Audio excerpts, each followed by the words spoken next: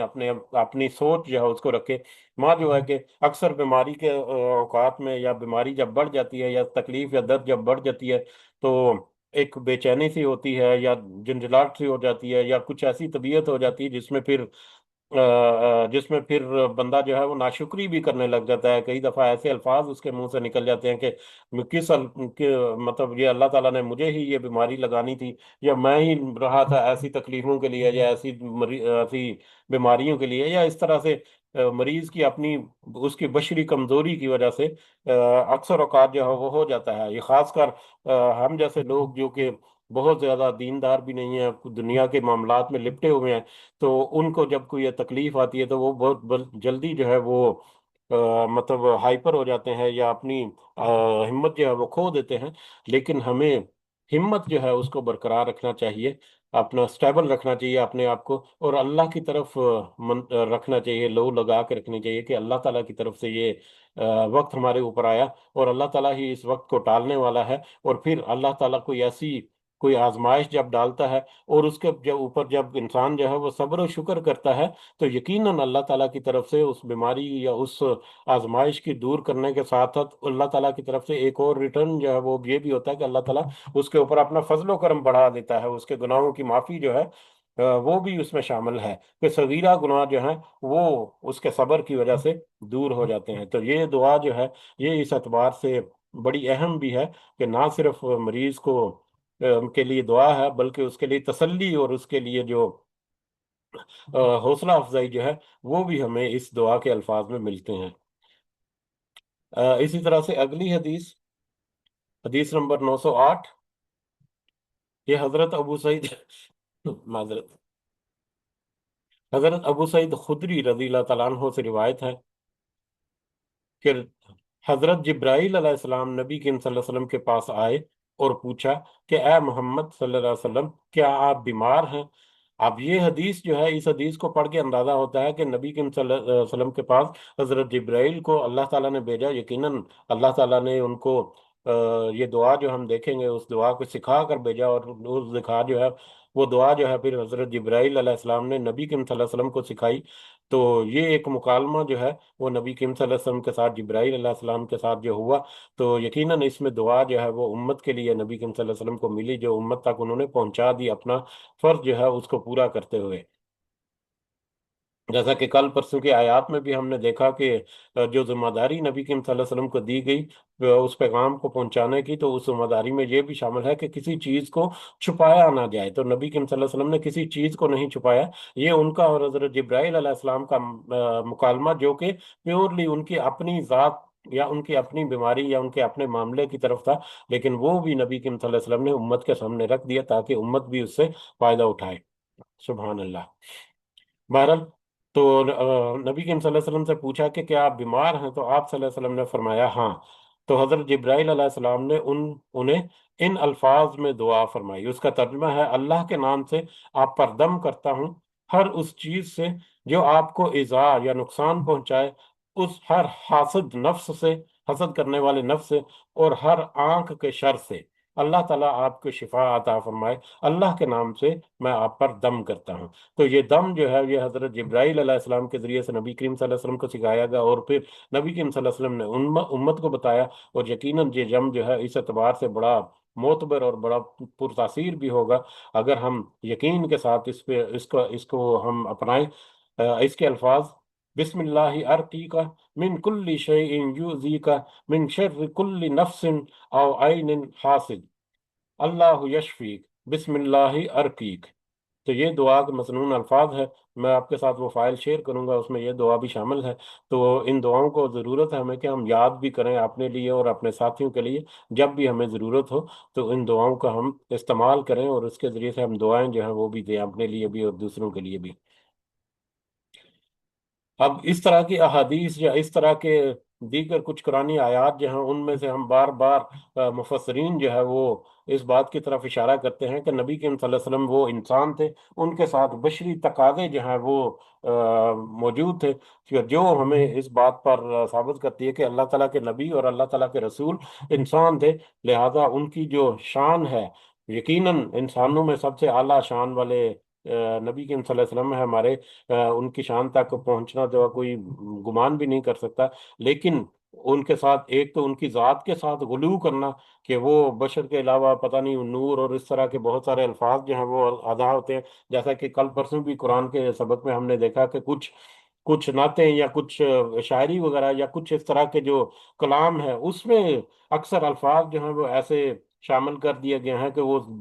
وہ ایک ردم کے ساتھ جب پڑھے جاتے ہیں تو بڑے مسحور کن لگتے ہیں، اور بندہ میرا جیسا بندہ جو ہے وہ بھی اس کے ساتھ ادا کرنے لگ جاتا ہے، لیکن ہمیں ان الفاظ کو بطور خاص احتیاط کے ساتھ ان کو سمجھنا چاہیے، اور اس کے مطابق ہمیں تھوڑی احتیاط رکھنی چاہیے۔ تو بہرحال، اور دوسرا اس حدیث سے بھی ہمیں پتہ چلتا ہے کہ نبی کریم صلی اللہ علیہ وسلم جو ہے ان کو بھی اس طرح سے بیماری جو ہے وہ ان کی زندگی میں آئی جس طرح سے دوسرے انسانوں کو تھی، لیکن ان کا صبر کا لیول یقیناً ایک اعلیٰ درجے کا، اعلیٰ اور افضل انداز سے ہوگا، تو لیکن ہمیں جو ہے وہ بھی تعلیم ملتی ہے ان کی سنت سے کہ ہم جو ہے وہ اللہ تعالیٰ کی طرف لو لگا کر رکھیں اور اللہ تعالیٰ سے ہی ہم ہمیشہ دعا جو ہے وہ کرتے رہیں۔ اگلی حدیث جو ہے وہ بھی اسی طرح سے حضرت ابو سعید خدری رضی اللہ تعالیٰ عنہ سے مروی ہے۔ یہ بھی بڑی اہم روایت ہے، اپنا جو تاثیر ہے یا اپنا جو اثر ہے اس کے اعتبار سے۔ حضرت ابو سعید خدری اور حضرت ابو ہریرہ رضی اللہ تعالیٰ عنہما، یہ دونوں جو ہیں وہ بیان کرتے ہیں، یہ دونوں رسول اللہ صلی اللہ علیہ وسلم کی اس بات کی گواہی دیتے ہیں، یعنی دونوں نے مل کر یہ گواہی دی کہ آپ صلی اللہ علیہ وسلم نے فرمایا، جس نے بھی کہا لا الہ الا اللہ واللہ اکبر، بڑے آسان سے الفاظ ہیں، مطلب عام فہم سے الفاظ ہیں، کہ جس نے بھی کہا لا الہ الا اللہ واللہ اکبر تو اس کا رب اس کی تصدیق کرتا ہے، اس کی تصدیق کرتے ہوئے کہتا ہے کہ میرے سوا کوئی معبود نہیں، میں سب سے بڑا ہوں۔ یعنی انسان جب کہتا ہے یا گواہی دیتا ہے اللہ کی وحدانیت کی، توحید کی، کہ لا الہ الا اللہ واللہ اکبر، تو اللہ تعالیٰ تصدیق کرتا ہے کہ میرے بندے نے سچ کہا کہ ہاں میرے سوا کوئی معبود نہیں اور میں ہی سب سے بڑا ہوں۔ اور اسی طرح سے جب وہ بندہ کہتا ہے لا الہ الا اللہ وحدہ لا شریک لہ، تو پھر اللہ تعالیٰ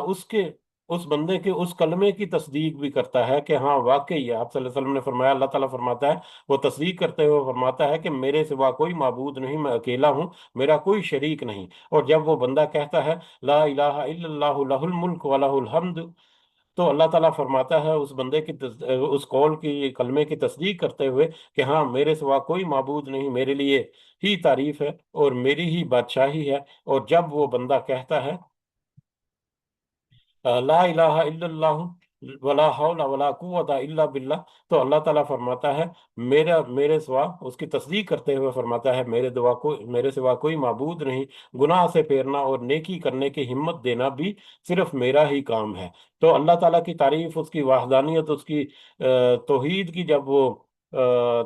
تعریف کرتا ہے یا بیان کرتا ہے، اور اس کے ساتھ وہ اللہ تعالیٰ کی شان جو ہے وہ جب بیان کرتا ہے، تو اللہ تعالیٰ خود تصدیق کرتے ہیں کہ میرے بندے نے جو میری توحید یا میرا جو مقام جو ہے وہ بیان کیا، تو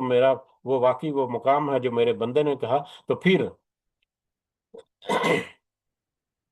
نبی کریم صلی اللہ علیہ وسلم فرماتے ہیں کہ جو شخص مذکورہ کلمات، یعنی یہ جو تین کلمات اوپر جو تذکرہ ہوئے ہیں، یہ مذکورہ کلمات جو اپنی بیماری میں پڑے پھر وہ اس میں مر جائے، تو اسے جہنم کی آگ نہیں چھوئے گی یا نہیں کھائے گی، یعنی وہ جہنم میں نہیں جائے گا۔ اب یہ الفاظ جو ہیں، یہ بیماری کی حالت میں کوئی ان کو اپنانا شروع کر دے، ویسے تو جیسے ہم نے تذکرہ کیا ابھی کہ بیماری، کوئی بیماری ایسی نہیں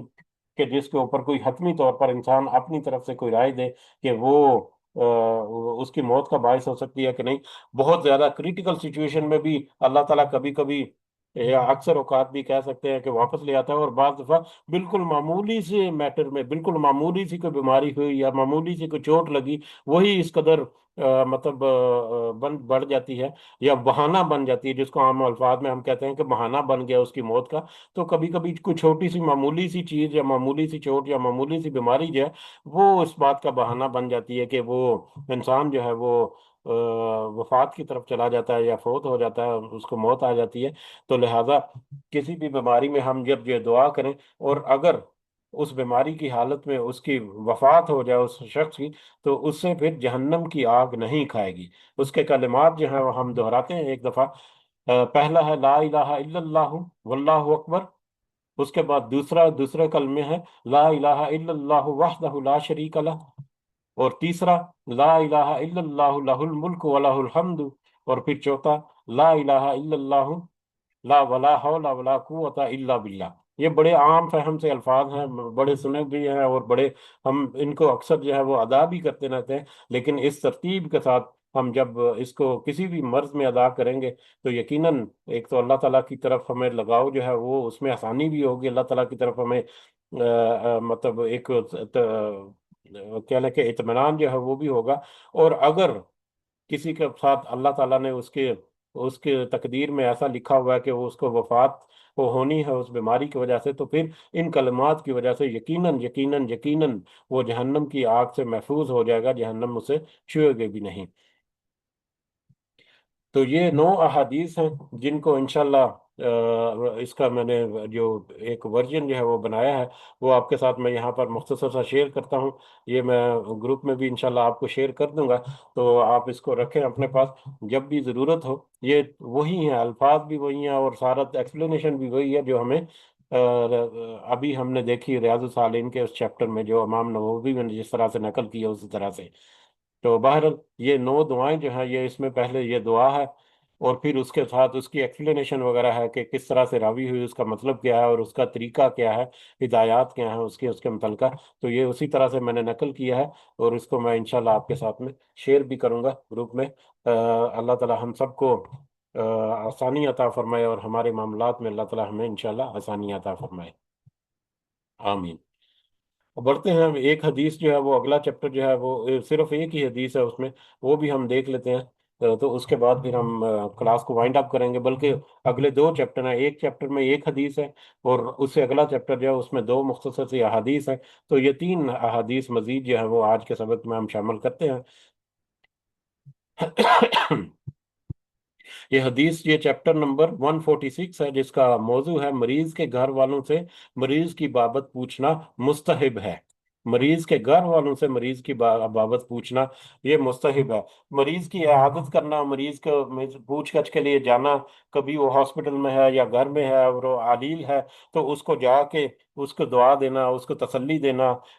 اس کے لیے کوئی ہدیہ وغیرہ لے کر جانا، جو بھی پروٹوکولز ہیں ہمارے مختلف انداز میں اپنی طاقت اور استطاعت کے مطابق اس کا ہمیں اہتمام کرنا چاہیے۔ لیکن کبھی کبھی ایسی سچویشن ہوتی ہے جیسے کہ ایک دوری کی وجہ سے کوئی دوسرے ملک میں ہے یا دوسرے شہر میں ہے، تو ایسی صورت میں اب جو ہے وہ کال وغیرہ سے کمیونیکیشن کر کے حال چال جو ہے وہ پوچھا جا سکتا ہے، اور اس طرح سے ان کو دعائیں دی جا سکتی ہیں۔ یا کبھی کبھی ایسی سچویشن ہوتی ہے کہ جیسے کوئی آئی سی یو وغیرہ میں ہے کوئی مریض، اور وہاں پر آئی سی یو میں تو صرف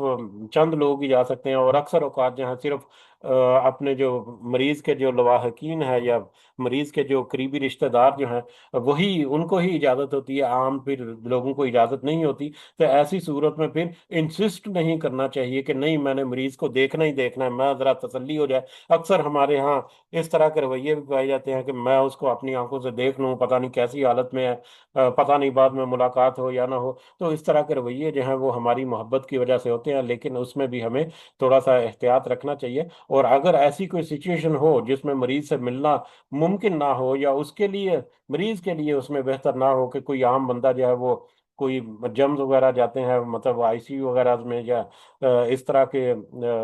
سچویشن میں، تو ان میں پھر ہمیں احتیاط رکھنی چاہیے، اور جو ان کے قریبی رشتہ دار ہیں جو اس مریض کے ساتھ ہیں یا اس مریض کا دھیان رکھنے والے ہیں، ان سے ہم پھر پوچھ سکتے ہیں، ان سے ہم پوچھ کر اپنی تسلی بھی کر سکتے ہیں، اور دعائیں وغیرہ جو ہیں وہ بھی اسی طرح سے دے سکتے ہیں۔ تو یہ سارا موضوع جو ہے وہ ایک حدیث میں ہمیں یہ واضح ہوتا ہے۔ حضرت ابن عباس رضی اللہ تعالیٰ عنہما سے مروی ہے کہ حضرت علی بن ابی طالب رضی اللہ تعالیٰ عنہ رسول اللہ صلی اللہ علیہ وسلم کے پاس سے، یعنی ان کے گھر سے، اس آپ صلی اللہ علیہ وسلم کی اس بیماری میں باہر نکلے جس میں آپ کی وفات ہوئی تھی، یعنی نبی کریم صلی اللہ علیہ وسلم شدید علیل ہیں اپنے آخری وقت میں، تو اس وقت حضرت علی جو ہیں وہ نبی کریم صلی اللہ علیہ وسلم کے گھر سے باہر نکلے، تو لوگوں نے پوچھا اے ابو الحسن، اب ہم اگر ویژولائز کریں کہ اب نبی کریم صلی اللہ علیہ وسلم کے گھر میں ویسے ہی چھوٹا سا بالکل کمرہ، ایک حجرہ جو ہے، وہاں پر دو چار لوگوں سے زیادہ تو کھڑے ہونے کی جگہ بھی نہیں ہوگی، اور سارے لوگ جو ہیں وہ بے چین ہیں، اور وہ پوچھنا چاہ رہے ہیں یا نبی کریم صلی اللہ علیہ وسلم کے بارے میں تسلی چاہتے ہیں کہ وہ ان کی طبیعت کیسی ہے، تو لوگوں نے پوچھا، اب یہ تو ممکن نہیں کہ سب کو اجازت دی جائے سارے جا کر وہاں پر دیکھیں، تو یہ ایک سیناریو جو ہے اس وقت ہمارے سامنے آتا ہے۔ تو بہرحال جو لوگوں نے پوچھا حضرت علی سے رضی اللہ تعالیٰ عنہ، اے ابو الحسن، رسول اللہ صلی اللہ علیہ وسلم نے کیسے صبح کی؟ تو حضرت علی رضی اللہ تعالیٰ عنہ نے جواب دیا، الحمدللہ آپ نے بہتر ہونے کی حالت میں صبح کی، الحمدللہ آپ نے بہتر ہونے کی حالت میں صبح کی۔ آپ کوئی بے چینی سے اپنی محبت کے ساتھ مطلب اگر کسی کے بارے میں پوچھا، کسی مریض کے بارے میں، تو اس مریض کے بارے میں اس کی کنڈیشن جو ہے وہ بتانی چاہیے، لیکن اس کنڈیشن کو بتانے میں بھی ایک تسلی اور ایک اطمینان جو ہے وہ ہونا چاہیے، نہ کہ وہ جو باہر بندہ بیٹھا ہوا ہے، ہو سکتا ہے وہ رشتہ دار ہے، کتنی محبت کرتا ہے، کبھی کبھی کسی دوسرے کی تکلیف سے دوسرا اس سے محبت کرنے والا جو ہے وہ بھی تکلیف محسوس کرتا ہے، بلکہ اکثر محسوس کرتا ہے۔ ہم اپنی اولاد کو خدا نہ خواستہ کوئی تکلیف ہو تو اس کی تکلیف ہمیں محسوس ہوتی ہے، والدین کے ساتھ کچھ ایسا معاملہ ہو، اپنے قریبیوں کے ساتھ ہو، تو وہ تکلیف تو ایسی صورت میں اگر ان تو ملنا جو ہے وہ ممکن نہ ہو، فون وغیرہ پہ اگر بات کریں تو بتانے والا جو ہے وہ بیماری کو اور بڑھا چڑھا کر بتائے اور پریشان کرے، تو اس کی وجہ بہتر یہی ہے کہ اچھے الفاظ میں ایک تو اس کی حالت جو ہے وہ بھی بتائے، یہ نہیں کہ وہ بالکل ہی اس کو الٹا الٹا کر کے بتا دے، اس کی حالت جو ہے وہ بھی بتا دے، اور اس کو اطمینان بخش انداز میں بتائے کہ وہ جو ہے وہ اللہ تعالیٰ کی فضل و کرم سے آپ بہتر ہے، یا بہتر ہو جائے گا، یا بہتر ہو رہا ہے، بس دعا رکھیں، اللہ تعالیٰ ضرور بہتری کرے گا۔ اس طرح سے دعائیہ الفاظ کے ساتھ اس کو بتانا یا اس کو سمجھانا جو ہے وہ بھی مطلب اس کے اوپر ہے کہ جو بھی جس سے بھی پوچھا جا رہا ہے۔ تو بہرحال یہ بھی متفرق موضوعات جو ہیں اس کے اندر آ جاتے ہیں اس موضوع میں۔ یہاں پر اگر یہ فوائد کو ہم جلدی سے پڑھ لیں تو مریض زیادہ نازک حالت میں ہو اور اس سے ملنا ممکن یا مفید نہ ہو تو اس کی بابت اس کے گھر والوں سے پوچھنا مستحب ہے۔ اسی طرح گھر والوں کے لیے ضروری ہے کہ مریض کی حالت مسرت افزا انداز میں بیان کریں تاکہ پوچھنے والے کے دلوں کو بھی کوئی حوصلہ اور ہمت رہے اس میں بھی۔ تو لہٰذا ہمیں یہ ایک طریقہ، ہمارا دین جو ہے دیکھیں کس قدر خوبصورت ہے کہ ظاہری اعتبار سے تو بالکل معمولی سی بات لگتی ہے، لیکن اس میں بھی ہمیں پوری گائیڈ لائن جو ہے وہ ہمیں ملتی ہے کہ ہمارے رویے جو ہیں وہ کس حالت میں یا کس موقع پر کس طرح سے ہونے چاہیے، خوشی کے موقع پر کس طرح کے ہونے چاہیے، اور پریشانی اور غمی کے موقع پر کس طرح کے ہونے چاہیے۔ تو یہ سارا کچھ ہمیں ہمارا دین جو ہے وہ بتاتا ہے۔ اگلا چیپٹر جو ہے وہ 147 نمبر چیپٹر، اپنی زندگی سے مایوس ہونے والا شخص کیا دعا پڑھے۔ اپنی زندگی سے مایوس ہونے والا، جیسا کہ تذکرہ ہوا کہ بیماری میں اکثر جو ہے وہ کئی دفعہ وہ بے چین ہو جاتا ہے، وہ ناشکری بھی کرنے لگ جاتا ہے، اور وہ پریشان ہو جاتا ہے، مایوس ہو جاتا ہے کہ اب میرے ساتھ اتنی تکلیف جو ہے بڑھ گئی۔ تو یہ بڑی ہوئی تکلیف جو ہے مایوس ہونے کی بجائے اسے اللہ کی طرف اپنی لو جو ہے وہ لگانی چاہیے، اللہ کی طرف اپنا کنیکشن جو ہے اس کو اور مضبوط کرنا چاہیے۔ تو اس سلسلے میں یہ حدیث جو ہے حضرت عائشہ رضی اللہ تعالیٰ عنہا سے مروی ہے کہ میں نے نبی کریم صلی اللہ علیہ وسلم کو فرماتے ہوئے سنا جب کہ آپ میری طرف سہارا لگائے ہوئے تھے، یہ بھی نبی کریم صلی اللہ علیہ وسلم کی بیماری کی حالت میں،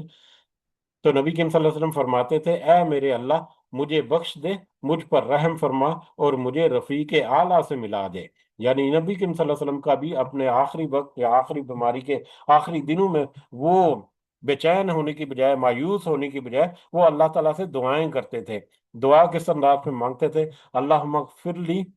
ورحمنی، اللہم اغفر لی ورحمنی والحقنی بالرفیق الاعلیٰ،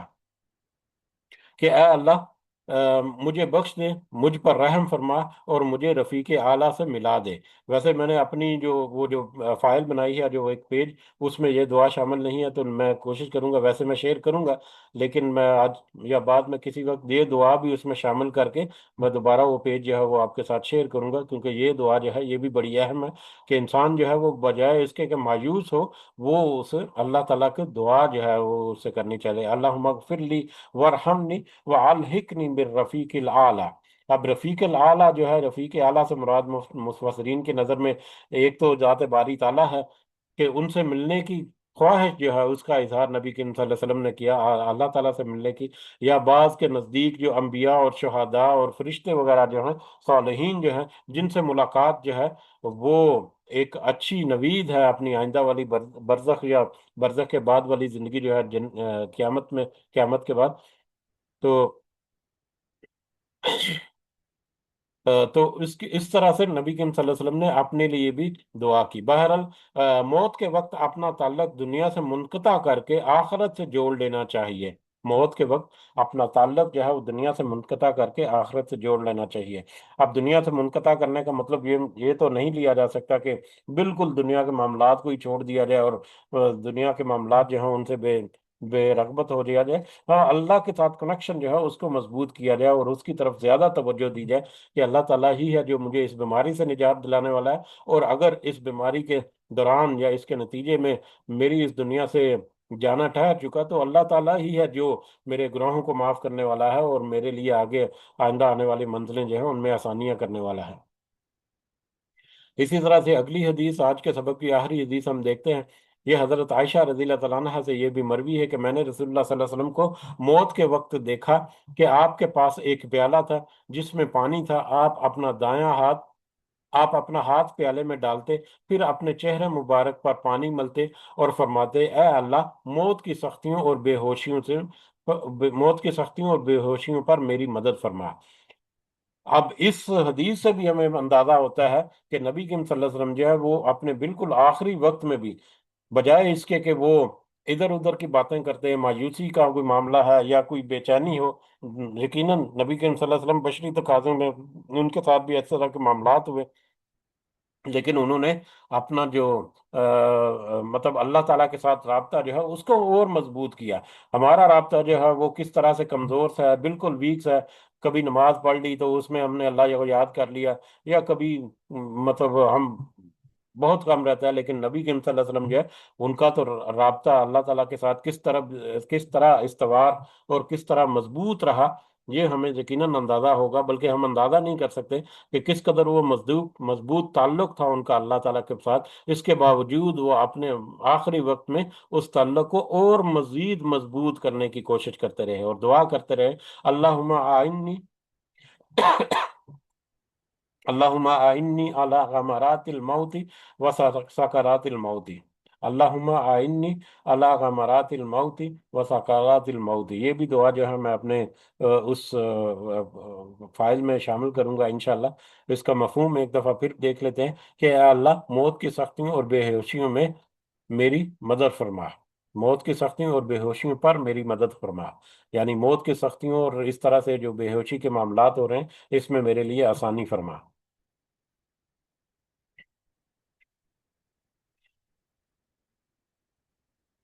اس حدیث سے یہ جو مطلب آ، اس کا جو تفہیم یا اس کی جو شرح لکھی گئی ہے اس میں یہ بھی ہے کہ اسی طرح روح کی جدائی کے وقت عام انسانوں کو جو تکلیف ہوتی ہے اس سے نبی کریم صلی اللہ علیہ وسلم بھی دوچار ہوئے، اور اس کی آسانی کے لیے بھی دعا فرمائی اور اللہ تعالیٰ سے مدد طلب کی۔ اس سے مجھے یاد آیا کہ کل نفس ذائقۃ الموت، ہر نفس کو موت کا ذائقہ چکھنا ہے، اور ذائقہ آپ کو پتہ ہے یا تو اچھا ذائقہ ہوتا ہے یا برا ذائقہ ہوتا ہے، بے ذائقہ کو ہم ذائقہ نہیں کہتے۔ بے ذائقہ جو ہے وہ نہیں، ذائقہ ہے کچھ نہ کچھ موت کا۔ جس نے اچھے انداز میں اپنی زندگی گزاری، اللہ کے ساتھ لو لگا کر رکھا، اور اپنے آخری وقت میں بھی اگر اس نے اللہ تعالیٰ نے موقع دیا تو وہ بجائے مایوس ہونے کے اس نے اپنے آخری وقت کو بھی اللہ کے ساتھ تعلق جو ہے اس کو مضبوط کرنے میں لگایا، تو یقیناً ایسے بندے کی موت جو ہے، موت کا مزہ جو ہے وہ بہتر ہوگا، تکلیف کم ہوگی یا تکلیف نہیں ہوگی، یقیناً اللہ تعالیٰ کی طرف سے اس میں مدد شامل ہوگی۔ لیکن جو کفر میں، جو بے راہ رویوں میں جس نے اپنی زندگی گزاری اور آخرت میں بھی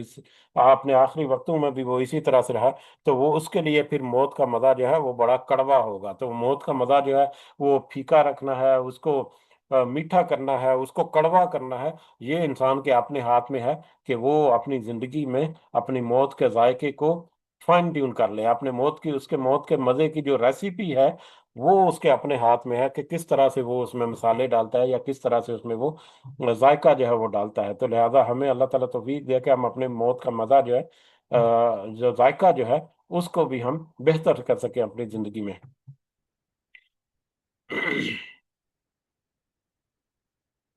اسی کے ساتھ ہم اپنا سبق ہمارا آج کا مکمل کرتے ہیں اس دعا کے ساتھ کہ ہم نے جو سمجھنے کی کوشش کی، آ، اس سمجھنے کے ساتھ ساتھ اللہ تعالیٰ ہمیں پریکٹیکلی اس کے اوپر عمل کرنے کی بھی توفیق عطا فرمائے، اور اللہ تعالیٰ ہمیں توفیق دے کہ ہم نہ صرف اپنے لیے بلکہ دوسروں کے لیے بھی آسانی کا باعث بنے، اور اللہ تعالیٰ ہمیں کسی بھی طرح کی بیماری، کسی بھی طرح کی مصیبت، کسی بھی طرح کی آزمائش، مشقت اور مشکل میں صبر کی توفیق عطا فرمائے، اور صبر کے ساتھ ساتھ اللہ تعالیٰ ہمیں اپنے ساتھ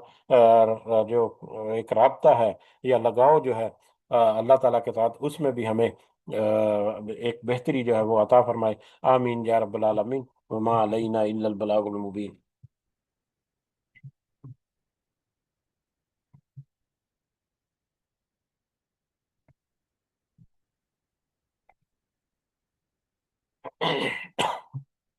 جی اجازت چاہتے ہیں، اس کے ساتھ ہی مجلس سے سب کو دعاؤں میں ضرور یاد رکھیں۔ سوری، مجھے تھوڑا سا کھانسی کا آج کل ابھی تھوڑا سا باقی ہے، تو انشاءاللہ وہ جلدی کور اپ بھی ہو جائے گا۔ میرے لیے بھی دعا ضرور رکھیں۔ اللہ تعالیٰ سب کو صحت کاملہ عطا فرمائے، اور سب کے معاملات میں اللہ تعالیٰ آسانی فرمائے۔ ہمارے جتنے بھی ظاہری اور باطنی معاملات ہیں، اللہ تعالیٰ ان میں اپنی خاص مدد اور خاص رہنمائی ہمیں دے۔ ہمارے کاروبار کے مسائل، جاب کے مسائل، اس میں اللہ تعالیٰ اپنی خاص آسانیاں عطا فرمائے، ہمیں حلال رزق عطا فرمائے، اور ہمیں جو اللہ تعالیٰ نے بے شمار ان گنت رزق دے رکھے، ان میں سے ہمیں دنیا کے فائدے کے ساتھ ہمیں اللہ کے راستے میں بھی وہ رزق جو ہے وہ خرچ کرنے کی توفیق عطا فرمائے، اور اس رزق کو دنیا کے ساتھ ساتھ آخرت کا ذریعہ اللہ تعالیٰ ہمارے لیے بنائے۔ آمین۔ ہماری اولاد کے معاملات اور ہمارے دیگر معاملات میں اللہ تعالیٰ ہمیں خاص آسانیاں اور خاص رحمت اور خاص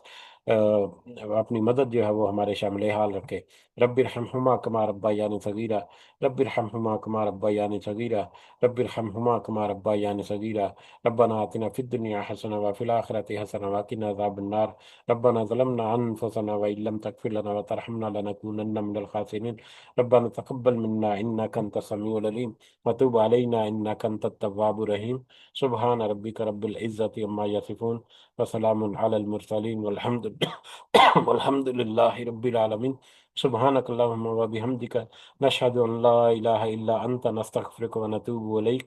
آمین یا رب العالمین۔ جزاکم اللہ خیرا کثیرا۔ السلام علیکم ورحمۃ اللہ وبرکاتہ۔